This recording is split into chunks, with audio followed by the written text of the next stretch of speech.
Hello, I'm Soika and welcome back to the second channel geography video. This is also a series where I talk about geography and the world and stuff. And today I wanted to talk about something really useful you can do with a map, which is to talk about places you'd like to go or would like to see, but in less abstract terms than is normally done. People like to talk about places like, oh, it's so far away, but no, using a map like we can do today, we can talk very specifically about interesting places, especially interesting places I'd like to see, except instead of doing this the normal way and being like, hey, here's 5 places and where they are on a map, what if I showed you 5 places I'd really love to go to for really stupid reasons instead? That's what we're doing in today's video. I hope you look forward to it, because if you don't, then bad news, it's happening anyway, because the first example is going to be Sweden. I love Sweden. I've been there quite a few different times. It's one of my favorite, Nordic countries. I'd say after Norway, maybe Iceland, it's like right up there. Nordic countries always worth visiting. And the thing about Sweden is Stockholm is a very big city. It's a city so big, in fact, that it has quite a few different airports, and most of these airports are really far away from the city. Whenever I fly, I generally fly budget airlines, and it means that instead of being, oh yeah, here's Stockholm, I end up flying into an airport that's all the way down in Nyköping. It's a whole pain to get to. But one of the things about Stockholm you might not know is it has one major airport that most major airlines use. It's called Stockholm Arlanda Flygplats, if you want to, know the full name, but it's called Stockholm Arlanda, and there's a really interesting thing about this airport in that it has quite a few accommodation options nearby. There's normal hotels, sure, there's all these sorts of things you can do, even airside, I do believe, but the interesting thing is if you do decide to leave the airport, there's a place you can choose to stay called Jumbo Stay. So, you know how before on this channel we've spoken about how the biggest planes in the world, despite costing the most, often end up being worth the least in the end? Well, one of the funny things is that a 747, their values go down so much after the fact that it was actually a reasonable thing for a hostel, again, not even like a fancy hotel, like a weird boutique thing, a hostel bought out a 747, laid it down next to the airport. I don't know how they transported it there, I guess they kind of drove it across, but they basically decided to turn this 747 into a hostel, and apparently they got some sponsorship going on the side of the plane, which is interesting. But yeah, Jumbo Stay is a hostel inside of a 747. I love planes, as you're all probably aware, and I want to go to the airport at some point, Stockholm Airport, the main one too, the expensive airport, just so I can go inside a 747 and stay inside it. Isn't this the coolest thing? This is definitely the coolest thing. This is actually one of the things, because it's generally cheaper to fly to East Asia and to Australia, New Zealand from, Europe if you fly via the Nordic countries, especially in a premium cabin, because there just isn't as much demand, I assume. But, regardless of what the reasoning is, it's way cheaper to fly from the Nordic countries, and usually I do it via Oslo, because, again, I love Norway so much. But, for one time, my next Australia trip in October, I'm going to be doing it from, Stockholm, just so I can stay in this hotel. Look at it, it's even got the staircase, and, oh man, everything about this, it's so cool. And yeah, did you know there is a giant 747 that you can stay inside in Stockholm? I bet you didn't, and if you did, then I bet I feel silly right now. But yeah, speaking of places that are really interesting that you can show on a map, one of the things I've always had troubles, showing and talking about is probably the Maldives, because the Maldives, where is it on the map right now? It's not, right? Maldives is a country you have to zoom in real close to see, and it's a fascinating country because unlike most countries where there's a continuous landmass of some form, even islands are pretty close to that, the Maldives is a lot of islands and kind of small, reefs and islets and stuff. Like, it's basically a very confusing country to probably get a grip on, and in fact, even finding the capital city, for me, is, oftentimes a bit of a challenge. Like, it's somewhere around here, because all of these little islands have a few people living on them for the most part. Look at this right here. This is a reasonably sized island. Oh, look, there's, a little, there's a convenience store, there's a cafe, the Cozy Cafe, it sounds nice, but yeah, there's loads of islands very separated from each other, and it means that if you want to go do something like, oh yeah, I'm assuming Lagoon 7, without even knowing anything about it, I'm assuming that Lagoon 7 is one of those places with the overwater bungalows that everyone loves about the Maldives, right? But the truth is, the Maldives isn't all about that. As you might guess from it, okay, here's a nice little resort. Oh no, this is not a nice little resort. But the Maldives is famous for great beach views because it's basically a beach country, right? But if you, so the interesting thing is that the Maldives is therefore different to most countries in that the capital city, Male, in case you're curious, is seen as like an actual city in a land of otherwise beach places. Usually if you go to, let's pick any destination, Japan, and you stay in a resort, people will be like, so you didn't see the real Japan, instead you stayed in a resort. If you go to any country, Spain or Mexico or whatever else, you didn't see the real country if you didn't go outside the resort or the beach or whatever. See, now the interesting thing about Maldives is their capital city, Male, has 150,000 people on it. Yeah, an island this size, by the way, has 150,000 people living on it, which, even though that's not too many for a big city, having that many people on one island is literal insanity fancy. It's one of the most packed cities. Air conditioning isn't a thing despite the temperatures there because it's not a particularly rich country. The Maldives is an interesting place where the way the majority of the locals live is not the Maldives you want to see. You know, when you say to people you go to the Maldives and you show them a picture of like, okay, let's zoom in on a random street right here. If you show them a picture from here at the Ministry of Islamic Affairs, they're going to be like, so, I mean, you know, that's not what I thought you were doing there. You spent a lot of money to get there, but I guess, you know, the Ministry of Islamic Affairs is a pretty nice building. What about over here, randomly?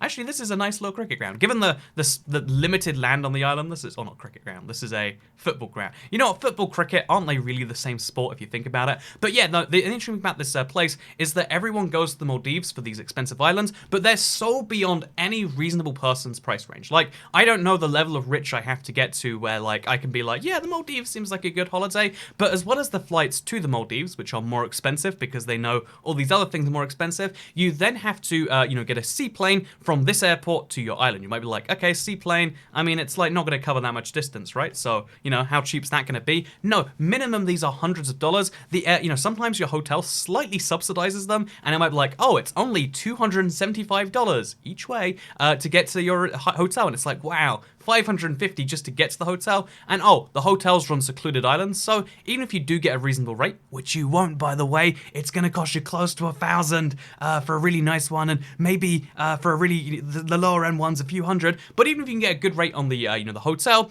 you're trapped on an island. You are a captive customer. They can charge you 60 euros a meal, or, you know, I think 60 euros is the standard. And like, what are you gonna do? You're gonna just like go to the local convenience store? You can't on a lot of these secluded islands. I'm gonna try and, I don't know any of them off the top of my head because again, I'm not a luxury destination person. But it is worth mentioning that if you want to go to the Maldives, it is absurdly expensive. And yeah, therefore, I'd love to go to the Maldives, you know, take it off the country list, but then only visit the city, which is like, again, not recommended for tourists, because there's something to be said about going to a place that no one recommends, seeing the real country even when people don't. When I went to Indonesia, everyone said don't go to Jakarta. Even like travel guides are like, yeah, Jakarta has nothing for tourists. And I was like, there's 10 million people in Jakarta. There's got to be some reason they live there, something fun that, you know, someone can do there, because there's an international airport. International airports mean tourists. Tourists means something for tourists to do. And although there was a couple of things, it was one of the most terrifying experiences of my life in so many ways, but that was also kind of cool in its own ways, I'd say. So yeah, that's why I'd love to go to the capital of the Maldives and just be like, yep, this is why I'm here. It'd be an intriguing experience, and I could be like, oh, yeah, I've been to the Maldives. Here's my picture of the Islamic Affairs Museum, was that.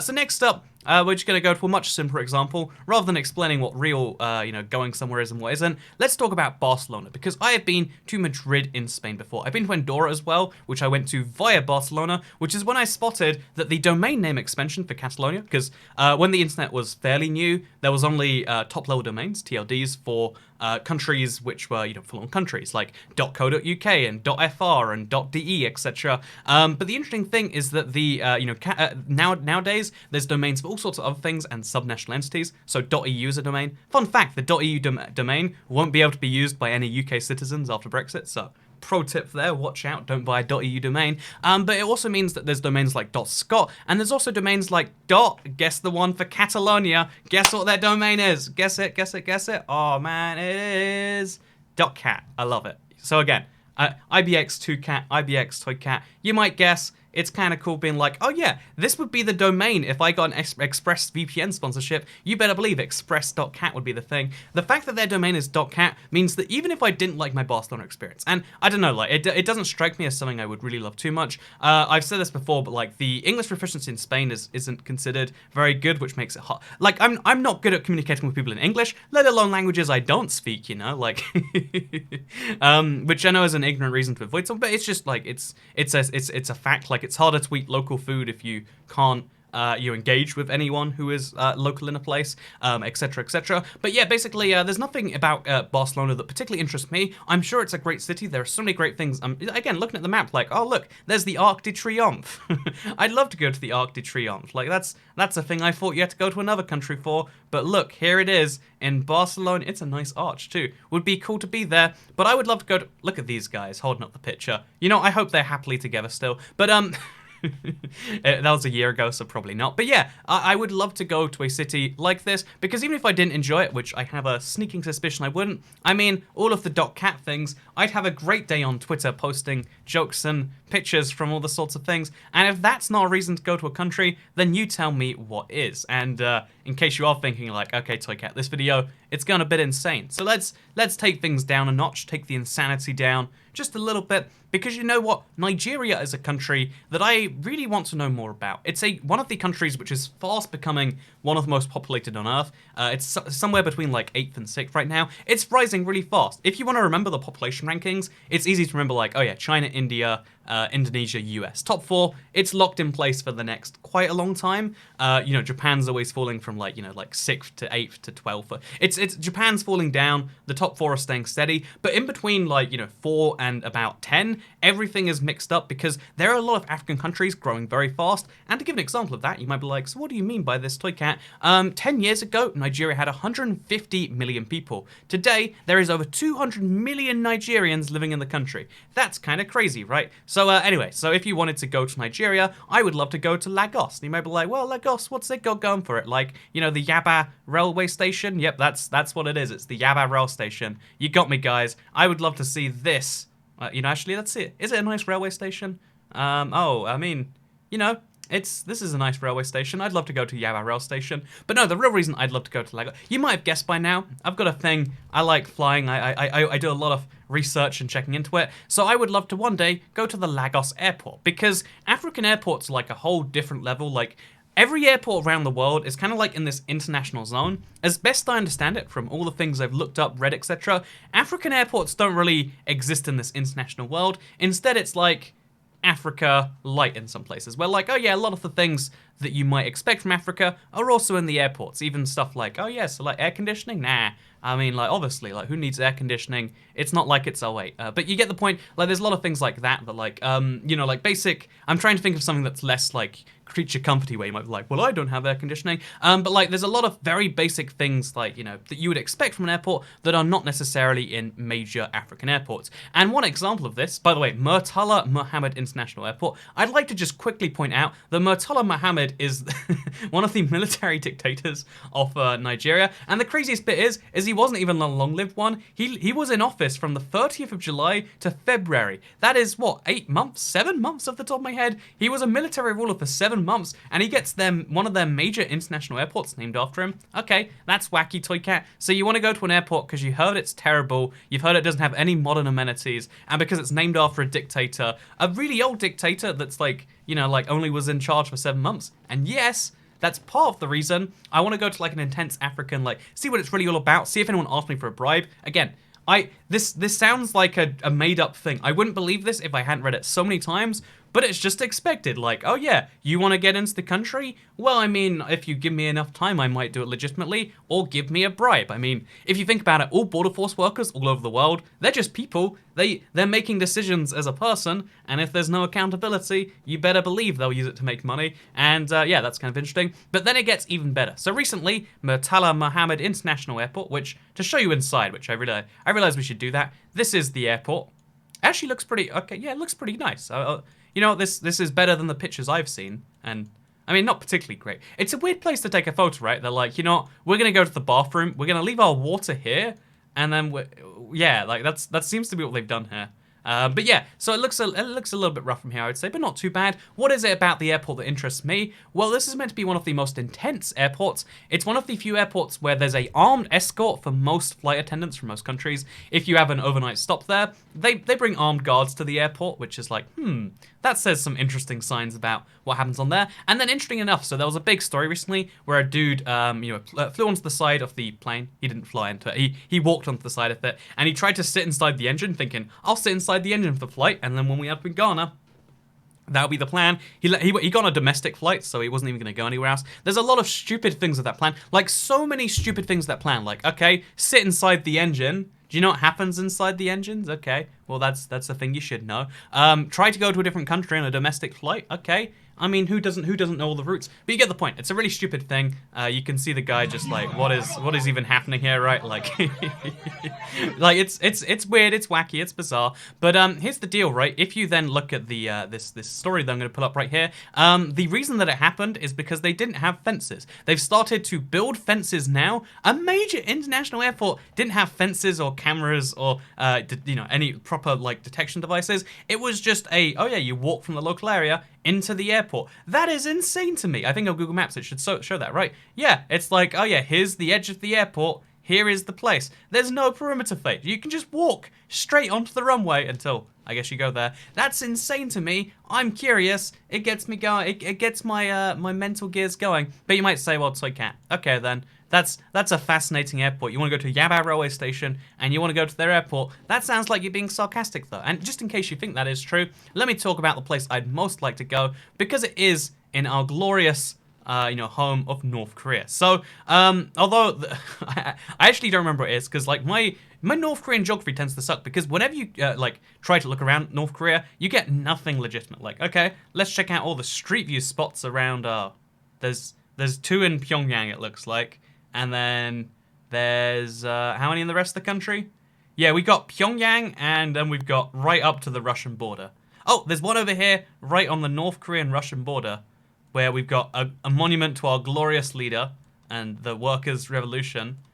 This is a really nice area, actually. Probably took a lot of extra work than it probably was required, but still, it's kind of nice. But anyway, you might have heard about a place called Masik's Pass. So this is the Masik Kairong. I can't pronounce Korean words. Like, if it was South Korean, I'd feel bad about not being able to pronounce it. But since it's North Korean, it's okay to be ignorant. So it's called the Masik Kairong Ski Resort. And it's interesting because if we go to the Google Maps reviews right here, you can see that it opens at 9 a.m. to 9 p.m. And then on Wednesdays, it's 12:48 a.m. to 9 p.m. Kind of weird. But the problem with Google Maps in North Korea is it's never North Koreans. So instead, you just get a bunch of jokes. So you have no idea, like, is it good or bad? Great place, North Korea best, kind to visitor, and not a hostage. If you don't have a pair of skis, fret you not, the resort supplies you with some made from the 5 bones of traitors that betrayed our glorious leader. 5 stars because they show me how to make my own skis.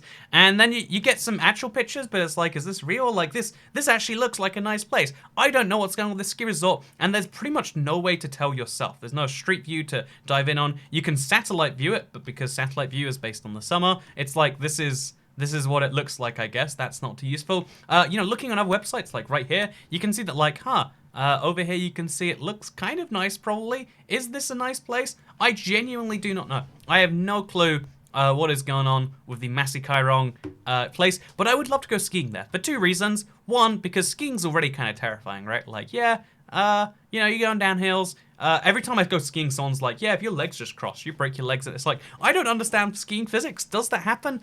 You could convince me. But it's fascinating enough going to North Korea because there's so many just intriguing things. And also, I love ski slopes that are isolated. I love going skiing just because when you're in a mountain, there's no one up there with you. So if you go into a North Korean mountain, there's no one up there with you, and you might die. It's all of the thrills of an adventure. And yeah, it's only in North Korea. So yeah, if you want to go to North Korea, as best I can find, the only ways in and out are from China right now.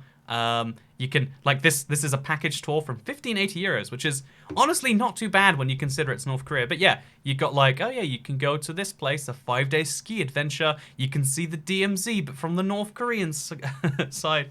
I know there's a lot of wacky things going on. And yeah, this is why maybe one day you should go to North Korea. But honestly, I think what I want to do is I want to wait until the day the regime falls. Then I'm going to start planning my trip. North Korea wants tourists now. If the regime falls, they'll want more. They'll want tourists even more, right? Because they need to get some money going in there. I'm going to be one of the first foreign tourists after that happens because I want to go in while North Korea is still scary, but not like scary and they can just decide when you're there, you did something bad, we're going to beat you and, make your brain dead or whatever. I don't want that to happen. Because, being a YouTuber might put me at risk. I don't know for sure. I don't know what they check or don't check. I would bring cameras with me and that would go badly, right? So yeah, North Korea, very beautiful. Look at this beautiful thing right here. And, but is it a place I'm going? That's a question you have to work out yourself. Oh, look at these beautiful fellas together. Isn't that nice? Anyway, thank you very much for watching today's video. if you did all enjoy it. By the way, airport trivia, screw it, you know. In North Korea, I've heard a thing they do sometimes is when they have a flight that's particularly empty, they fly some North Koreans around the country because they don't want their planes looking empty, because Air Koryo only flies to a few places and no one wants to fly them. Their Skytrax is only 1-star airline and they're pretty bad in every way. But yeah, no, there's all these fascinating things I'd love to talk about one day, but today's video is not that time. I hope you all enjoyed this Geography of Toy Cat. Oh, there's an Arc de Triomphe in North Korea as well. I bet this one's the best. Okay, Arc de Triomphe. It actually is the most triumphant arch, I will say. I do have... Oh, the road even goes through it. That's cool. That's really cool. Anyway, so thank you very much for watching, but as always, second channel, don't care. Goodbye.